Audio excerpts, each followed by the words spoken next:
ఇది చిన్నపిల్లల కోసం అండి. మా మనవరాలకైతే 8 నెలలు 10 నెలల నుంచి ఇలా పెడుతున్నాము.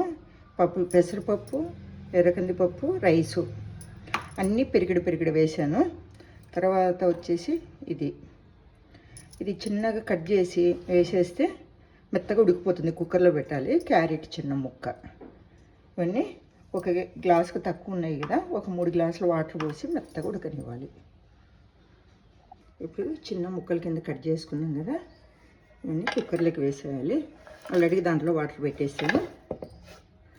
బాగా మెత్తగా రానివ్వాలి. ఒక 4-5 విజిల్స్ కానీ ఎక్కువ వరకు పెట్టేస్తే కొద్దిగా సాల్ట్ వేస్తేనే కొద్దిగా పిల్లలకి టేస్ట్ తెలుస్తుంది కదా.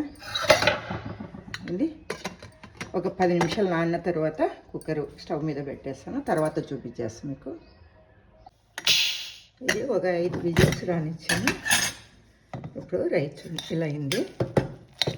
మనం ఇప్పుడు మెత్తగా మెదిపేసుకుంటే పప్పు గుత్తి తీసుకొని కానీ ఇలా పిల్లలకు జారుడుగా తినడానికి చాలా బాగుంటుంది.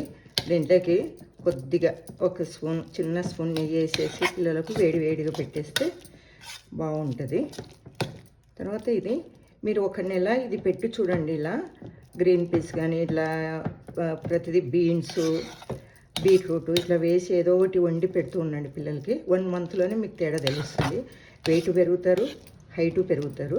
మేము మా పాపకు చూసాము మనవరాలకి, అందుకే వీడియో చేస్తున్నాను. మీరు కూడా ఇలా చేసి పెట్టండి చిన్నపిల్లలకి, చాలా బాగుంటుంది. ఇలా మెత్తగా మెదిపేసి పెట్టేయటం.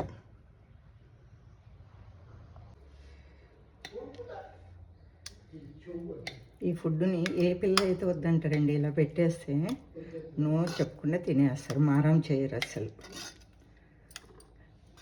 ఏ పూటకు ఆ పూట ఎంత కావాలో అంత. నేను దీంట్లో వాము కూడా వేసాను కొద్దిగా, పిల్లలకు పొట్ట నొప్పి ఏది లేకుండా ఉండడానికి. అది మిస్ అయింది. మీరు అది వాము వేసి పెట్టేయండి. వాము కానీ వాము పొడి అయితే బాగుంటుంది.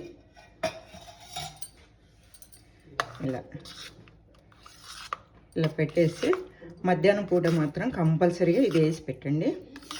ఈవినింగ్ తినిపించాలనుకుంటే 6 కల్లా తినిపించేయండి. వాము మాత్రం కంపల్సరీగా వేయాలి. ఇలా మెత్తగా చేసి పెట్టి క్యారెట్ ఇవన్నీ దీంట్లో గ్రీన్ పీసు ఏదైనా వేసుకోవచ్చు. పిల్లలకి ఏ కూరగాయలు తినిపించాలనుకుంటామో అవన్నీ వేసి బీన్స్ అన్నీ ఇలా చేసి పెట్టేస్తే వెయిట్ పెరుగుతారు, హైటు పెరుగుతుంది.